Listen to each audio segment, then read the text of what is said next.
Hi అండి, welcome to my channel DSC studies YouTube channel. సైకాలజీలో మనం సహజ సామర్థ్యాలు యాప్టిట్యూడ్ యొక్క ఫస్ట్ క్లాస్ని తెంచుకుంటున్నాం అండి. సో సహజ సామర్థ్యాలు లేదా యాప్టిట్యూడ్ అంటే ఏంటంటే, ఒక వ్యక్తిలో ప్రజ్ఞతో పాటు అనుబంధంగా ఉండే మరొక ముఖ్య కారకమే సహజ సామర్థ్యం అంటారు. అంటే ఏదైనా సాధారణ విషయంలో వ్యక్తి విజయం సాధించాడంటే అది తన ప్రజ్ఞ మీద ఆధారపడి ఉంటుంది. కానీ ఒక వృత్తి సంబంధమైన విషయాల్లో ఆ వ్యక్తి యొక్క సాఫల్యం అనేది సహజ సామర్థ్యాల మీద మాత్రమే ఆధారపడి ఉంటుంది.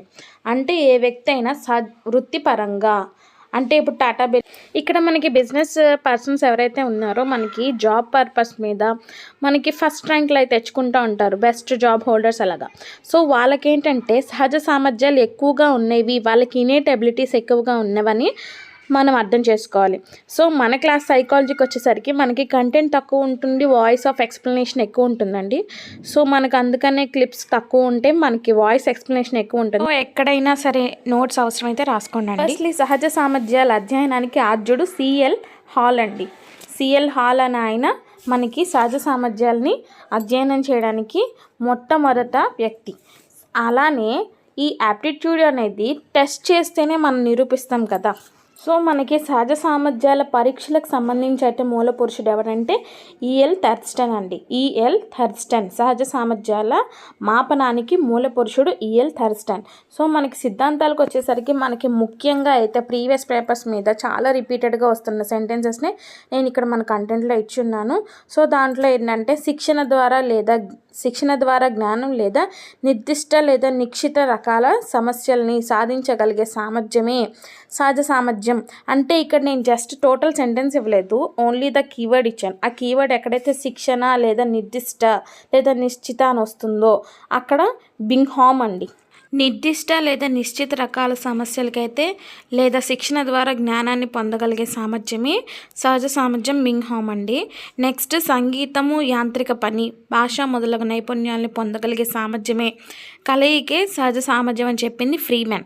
సో సెకండ్ వన్ వచ్చేసరికి సంగీత, యాంత్రిక పని అని ఎక్కడైతే మనకి కనిపిస్తుందో దానికి ఎదురుగా ఫ్రీమెన్ మీరు పెట్టేసేయండి, లేదా ఫ్రీమెన్ అని చెప్పినప్పుడు మ్యూజిక్ గుర్తుపెట్టుకోండి, ఫ్రీ మ్యూజిక్ అలాగా. నెక్స్ట్ టాక్స్లర్ భవిష్యత్తుకు పనికొచ్చే ఒక వ్యక్తి యొక్క సామర్థ్యాలు సూచించే ప్రస్తుత పరిస్థితియే సహజ సామర్థ్యం. ఒక వ్యక్తి యొక్క సామర్థ్యాలు అనగానే టాక్స్లర్ అంటే మనకి సామర్థ్యం ఉంటేనే మనం ట్యాక్సీ డ్రైవ్ చేస్తాం కదండి, అట్లనే వ్యక్తి యొక్క సామర్థ్యం అనగానే ట్యాక్సీ గుర్తుపెట్టుకోండి. నెక్స్ట్ ఉన్నత స్థాయి, ఒక ప్రత్యేకమైన విభాగంలో ఉన్నత స్థాయి చేయగలిగే కౌశల్యం, శక్తి సామర్థ్యాలని సహజ సామర్థ్యాలు అంటారు. సో మనకి ఉన్నత స్థాయి చేరగలిగే సామర్థ్యమే చేరగలిగే కౌశలం. అంటే కౌశలం అంటే మనకు ఆటపాటలు, అంటే ఉన్నతమైన ఆటపాటలు ఆడాలంటే మనకి మంచి మెంటల్ ఎబిలిటీ మంచిగా ఉండాలి కాబట్టి మన్ అని గుర్తుపెట్టుకోండి. ఉన్నత స్థాయి చేరగలిగే కౌశలం మన్. సో అలాగ మనకి సిద్ధాంతాలు ఫినిష్ అయినాయండి. సో మనకి సహజ సామర్థ్యాల డెఫినేషన్స్ తర్వాత మనకు వచ్చేది పరీక్షలు, సహజ సామర్థ్య పరీక్షలు. దీనిలో మనకి 2 టైప్స్ ఉన్నాయి, నిర్దిష్ట సామర్థ్య పరీక్షలు, బహుళ సామర్థ్య పరీక్షలు. సో నిర్దిష్ట సామర్థ్య పరీక్షలు అంటే కేవలం ఒక టాస్క్ మీద మాత్రమే, అంటే ఒక పనిని సాధించడానికి మాత్రమే ఆ టెస్ట్ అనేవి ఉపయోగపడతాయి. బహుళ సామర్థ్య పరీక్షలు అంటే అవి డిఫరెంట్ టైప్స్ ఆఫ్ ఎబిలిటీస్ని టెస్ట్ చేయడానికి మాత్రమే అది బహుళ అంటే మల్టిపుల్. నిర్దిష్ట అంటే పర్టికులర్ ఆర్ స్పెసిఫిక్ రీజన్కి సంబంధించి టెస్ట్ చేయడానికి మనకి. సో నిర్దిష్ట సామర్థ్య పరీక్షలు అనేవి మనకి 4 ఉంటాయి. దాంట్లో టీచింగ్ యాప్టిట్యూడ్ టెస్ట్. సో మనకి మామూలుగా ఇప్పుడు మనం డిఎస్సి రాస్తామండి, దానికి సంబంధించిన టెస్ట్ అని కూడా అనుకోవచ్చు. సో డిఎస్సి, టెట్ ఇవన్నీ కూడా మనకి టీచింగ్ యాప్టిట్యూడ్ టెస్ట్లోకి వస్తాయి. నెక్స్ట్ ప్లేయింగ్ యాప్టిట్యూడ్ టెస్ట్నే దీన్నే మనం ప్యాట్ అని కూడా అంటాం. థర్డ్ వన్ వచ్చేసరికి Binet mechanical aptitude test, BMAT. Fourth one వచ్చేసరికి డిట్రేట్ క్లరికల్ యాప్టిట్యూడ్ టెస్ట్, దీన్ని మనం తెలుగులో గుమస్తా వృత్తి సామర్థ్య పరీక్షలు అని అంటారు. అంటే ఇదేదైతే మనకి బ్యాంకింగ్ ఎగ్జామ్స్ ఉంటాయి కదండి, దానికి సంబంధించింది DCAT ఆర్ గుమస్తా వృత్తి సామర్థ్య పరీక్షలు. మనకి ప్రజ్ఞకి సంబంధించి బినే సైమన్ పరీక్షలు ఉంటాయి. బినే సైమన్ పరీక్షలకి ఇక్కడ బిన్నెట్ మెకానికల్ టెస్ట్, యాప్టిట్యూడ్ టెస్ట్కి మీరు కన్ఫ్యూజ్ అవ్వద్దు. మనకి ఓవరాల్గా ఉన్నది tat, Pat, BMAT, DCAT. So alphabetical ఆర్డర్లో గుర్తుపెట్టుకుంటే మనకి ఈజీగా ఉంటుంది. ఫస్ట్ వన్ ఆల్ఫాబెటికల్ ఆర్డర్లో చూసుకుంటే మనకి B BMAT DCAT so that BDPT so that BDPT. Okay, రివర్స్లో వస్తున్నట్టు. సో మనకి బాగానే ఈజీగానే గుర్తుంటే అంత అవసరం లేదు. సో టీచింగ్ యాప్టిట్యూడ్ టెస్ట్ అనేది మనకి దీంట్లో సో నిర్దిష్ట సామర్థ్య పరీక్షలకు సంబంధించి అంత క్లారిటీగా తెలుసుకోవాల్సిన అవసరం లేదు. జస్ట్ వీటిని సబ్ హెడ్డింగ్స్ ఏంటి, హెడ్డింగ్స్ ఏంటి అని చూస్తే సరిపోతుంది. లాస్ట్ టైం మనకి టెట్ 2024లో మనకు వచ్చిన బిట్ అండి ఇది. నిర్దిష్ట సామర్థ్య పరీక్షలకి ఎగ్జాంపుల్స్ ఏంటి అని చెప్పి 4 ఆప్షన్స్ ఇచ్చారు. దాంట్లో 3 ఒకటి కరెక్ట్ ఉంటుంది, 3 రాంగ్ ఉంటుంది, తెలిసిందే కదా మనకి. సో మనకి ఏవైతే 4 టెస్ట్లు ఉన్నాయో అవి ఈజీగా గుర్తుంటాయి కదండి, అవి గుర్తుపెట్టేసుకోండి. So alphabetical ఆర్డర్లోనే.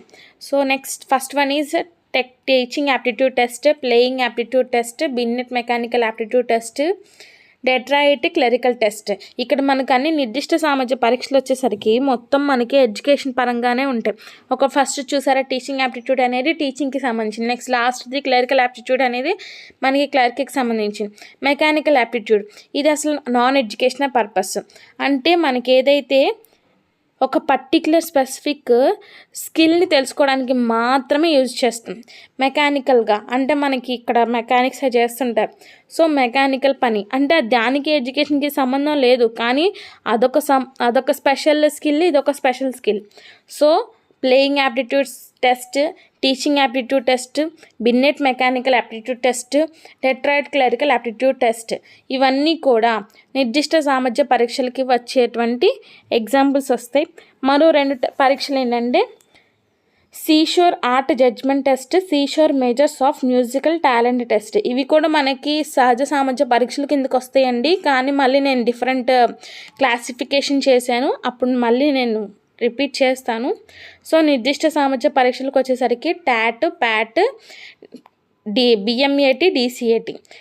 Okay, so next the most important and regular repeated టాపిక్లోని క్వశ్చన్ ఏంటంటే బహుళ సామర్థ్య పరీక్షలకి ఎగ్జాంపుల్స్ అయిన డాట్, క్యాప్ట్. సో 2 కూడా సేమ్గానే ఉంటాయి, first letter is the different. So మనకి డాట్ అంటే భేదాత్మక సహజ సామర్థ్య పరీక్షలో డిఫరెన్షియల్ యాప్టిట్యూడ్ టెస్ట్ బ్యాటరీ. సెకండ్ది వచ్చేసరికి గ్యాట్ అంటే జనరల్ యాప్టిట్యూడ్ టెస్ట్ బ్యాటరీ, సాధారణ సహజ సామర్థ్య పరీక్షలు.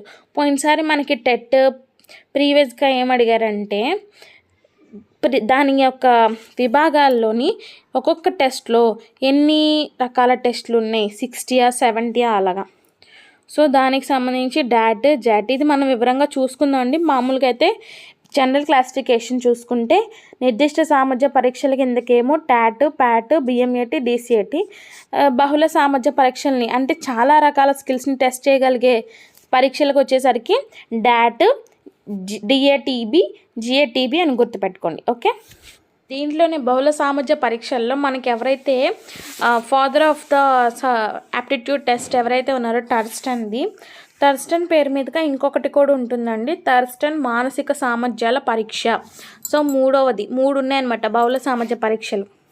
మనకి మెయిన్గా ఏదైతే ఎగ్జామ్లో రిపీట్ అవుతుందో అవి మాత్రమే నేను చెప్పాను అక్కడ. డాట్, జిఏటిబి వివరంగా మళ్ళీ తర్వాత నెక్స్ట్ స్లైడ్లో చూద్దామండి. నెక్స్ట్ వచ్చేసరికి సహజ సామర్థ్యం అనేది వ్యక్తుల్లో 3 రకాలుగా ఉంటుందండి, విద్యాపరంగా, వృత్తిపరంగా లేదా ఔద్యోగిక పరంగా. నెక్స్ట్ది కళారంగం పరంగా. విద్యాపరంగా అయితే మనకి ఇందాక చూసిన బహుళ సామర్థ్య పరీక్షల్లోకే వస్తుందండి. సో విద్యారంగానికి సంబంధించి మనము ప్రతి ఒక్క సబ్జెక్ట్ని మనం నేర్చుకుంటూ ఉంటాం కదండి.